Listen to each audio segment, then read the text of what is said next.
അച്ഛനെ വിട്ട് ഞങ്ങൾ ആരും പോവില്ല. അതിനോട് ഞാൻ യോജിക്കുമ്പോഴും എല്ലാവരോടുമായി എനിക്കൊരു കാര്യം പറയാനുണ്ട്. വീട്ടിനകത്തിപ്പോ നല്ല പൊട്ടലും ചീറ്റലും ഒക്കെ നടക്കുന്നുണ്ട്. അത് അവസാനിപ്പിക്കണം. പരസ്പര ധാരണയില്ലാതെ എല്ലാവരും പോകുന്നത് കൊണ്ടാണ് ഇദ്ദേഹം ഇങ്ങനെയൊരു തീരുമാനം എടുത്തതെന്നാ എന്റെ വിശ്വാസം. ഇങ്ങനെയെങ്കിലും ആൾക്കാരെ തലയ്ക്കുന്ന ഈ വീട്ടിൽ നിന്ന് രക്ഷപ്പെടാമെന്ന് വിചാരിച്ചപ്പോ അതിന് സമ്മതിക്കുന്നില്ല. ചിലർക്ക് വേദനിക്കുന്നത് ഒരു ഇഷ്ടമല്ല. അതിപ്പോ ഞാനും ഇയാളും ജീവിച്ചിരിക്കുമ്പോഴായാലും അല്ലെങ്കിൽ ശരി കൂടി വരത്തേ ഉള്ളൂ.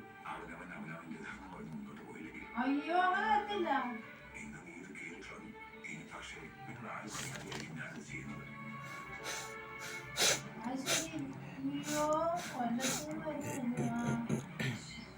അതിലെത്രയും മക്കളുടെയും ഭാഗം എന്താണെന്ന് അറിയാൻ പറ്റില്ല. ഒരു സമാധാനം കിട്ടിയത് താമസിക്കേണ്ടി വന്നാലും കൂടുതൽ ഒരാളുണ്ടെങ്കിൽ നിന്റെ വളർച്ച നീ ചിന്തിക്കുന്നതിനും അപ്പുറമായിരിക്കും. അയാളെ വേദനിപ്പിക്കാതെ അയാളുടെ കണ്ണീര് വീഴ്ത്താതെ അതാരാണെന്ന് ഇനി ഞാൻ പറയേണ്ട കാര്യമൊന്നുമില്ലല്ലോ.